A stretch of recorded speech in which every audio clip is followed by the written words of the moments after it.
What's going on? Are you somebody new in software development or engineering? Here we go. We got something for you. Today we're going to be working on another coding challenge. If you haven't watched the previous videos, go ahead and catch up on that. There's a lot of good information on that. But essentially we're running through this Udemy course. If you don't know what Udemy is, it's a learning platform for a bunch of cool technology and business related things. It has some other things on there too, like marketing and stuff, but it's really cool. Anyways, a learning platform. We're currently doing the course on Udemy that's called Zero to Expert. It's about JavaScript. We're learning JavaScript, and it's by Jonas Schmetman. If you don't know who that is, go check it out. It's an awesome course so far. I think I'm like 10 hours in or something like that out of 60 something hours. Awesome course. I highly recommend it. Not sponsored or anything. Just check it out. It's really good. It's helping me, and I'm giving that knowledge back to you guys. So, today, without further ado, we're about to get into this coding challenge. All right, cool. So, if you don't know by now, essentially what we do is we go over the coding challenge problem, we read through it, and then we go step by step and we start working on it until we created it or finished it. So, coding challenge number 4. Let's improve Steven's tip calculator even more, this time using loops. We've worked on this before, but we had not used loops in the previous one. So, step 1, create an array bills containing all 10 test bill values. These are the test bill values. So, we're going to go ahead and start that. So, we're going to use replit. All right, so let's go ahead and get into it. It says we're going to create an array called bills. So, let bills equal an array. Oh, that's the object. Array.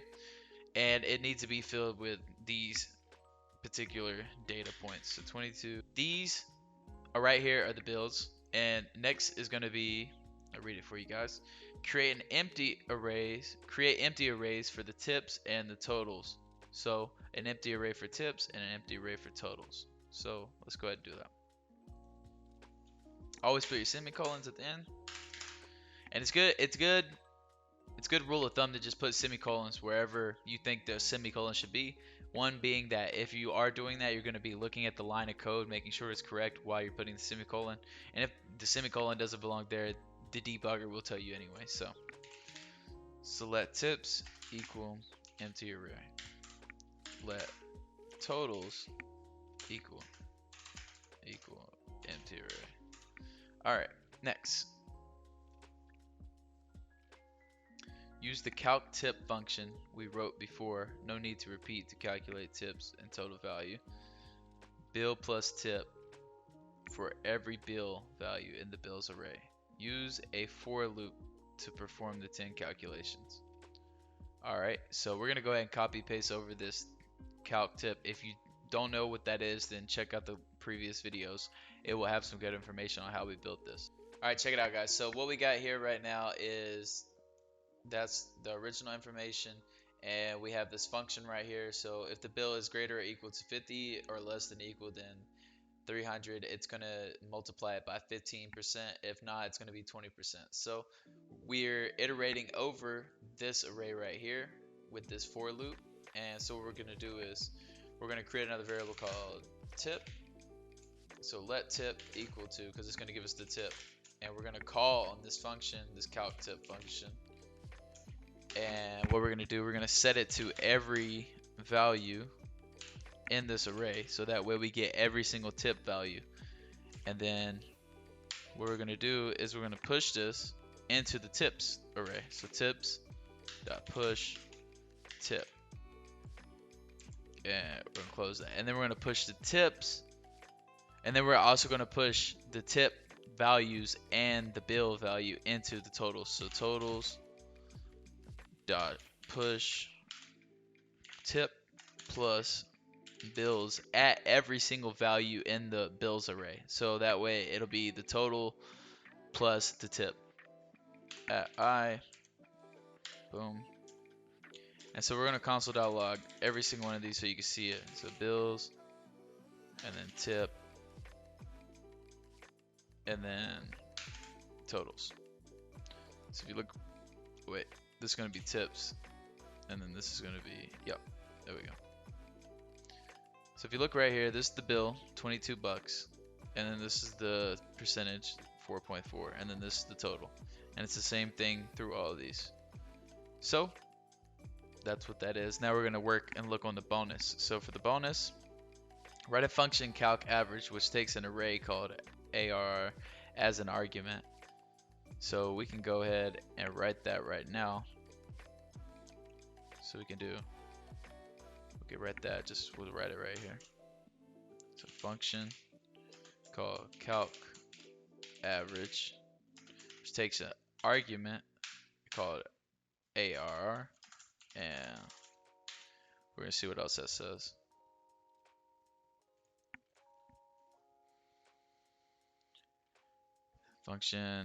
This function calculates the average of all numbers in a given array. This is a difficult challenge. We haven't done this before. Here's how to solve it. Blah, blah, blah. Okay, so we're not going to look at that part. This function calculates the average of all numbers in the given array. So we created a for loop because we're going to have to iterate over the array. So that way we can get the value of every array, and then we're going to have to add that up. So we're also going to have to create some type of variable called sum, so that way we can add to it every time. So let sum equal 0. So what we're going to do is do sum plus equals, because we're going to add to sum at the array at I. And then what we're going to do is, after that's done, you're going to take the sum and divide it by array.length minus 1. So essentially what that does is it's going to divide it by the total number of arrays. And then we're going to return sum. Boom. This should be on the outside. Return sum. So we're going to call on it. We're going to come down here. Console.log calc average. And then we're going to call on the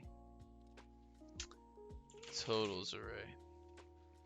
Alright, so we made a bit of an issue right here. So if we do put this in the for loop, then it's going to do that every time. And also, it's for some reason having issue actually loading. So what we're going to do is do sum divided by array.length. We're just going to do array.length because that's the total. So 1, 2, 3, 4.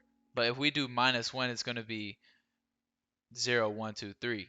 So essentially, it's not going to have the proper amount of total values within that array. So if we mark out this one and just take a look at this, run this, it should give us 2.5, which it does give us 2.5. So now we can put in the totals array, and we can just get rid of that. Boom, boom, boom, boom. And so if we look right here, it should give us, so this is the sum or the average of all these after the total, the tips, and all that is added up and then divided by the total number of bills that is given. So with that being said, we went over empty arrays. We did empty arrays. We created this function. Well, we didn't create it. We called this function that essentially gives us the bill tip, and then we put that bill tip into this for loop, and we iterated over the bills array. And every time we use the bills array, we put that into the calc tip function, and it gave us a tip value back. Then we pushed that tip value into the tips array, and then we pushed the tip and the bills value together into the totals array, which gave us the bills array, the tips array, and the totals array. And then we created this function that essentially allows us to iterate over the array, any array given into it, and add them all up, and then divide by the total amount within that array. And that's called calc average. So boom, I hope that helped out, and I hope that made a little bit of sense. It definitely helped me understand some stuff, and that's what this whole thing is about. It's about us getting better together. Me teaching you guys this stuff will actually help me in the long run teach you guys even more stuff, because as I'm teaching you, I'm bettering myself, and I'm kind of learning a little bit more and understanding it better. And as you can see, I'm not very proficient at this stuff quite yet, but I'm getting there, and I hope to motivate you guys and show you guys that it's possible that you can actually do these things and start coding today. Start learning, just start watching somebody do it, have them teach you, take the patience, take the time, and you'll start growing. With that being said, I want to appreciate you guys for watching. Hope you subscribe. I want you to subscribe, like, and comment. It's really going to help the algorithm out, help us reach more people. That way we can get more people into coding and get them started. And also, join my Discord. I'd love to talk to you guys, see what you guys are all about, and share some coding information, some projects, play some games maybe in our free time. Stuff like that. Just building a little community. It's very cool. If you're interested in a PC being built, check the link out down below. If you want to check out what I'm also about, check out the other website down below. And if you're interested in donating to my nonprofit, where I give kids gaming experiences, so you donate peripherals, money, any type of hardware. I put that all together. I donate it to a kid and give them a gaming experience that they don't have currently. So, with that being said, thank you guys for watching. Thank you so much. And if you're also interested in a video where you want to know more similar things like this, check out this video up here. It's really going to help you out. It's going to get you started on the right path to learning how to code. Peace.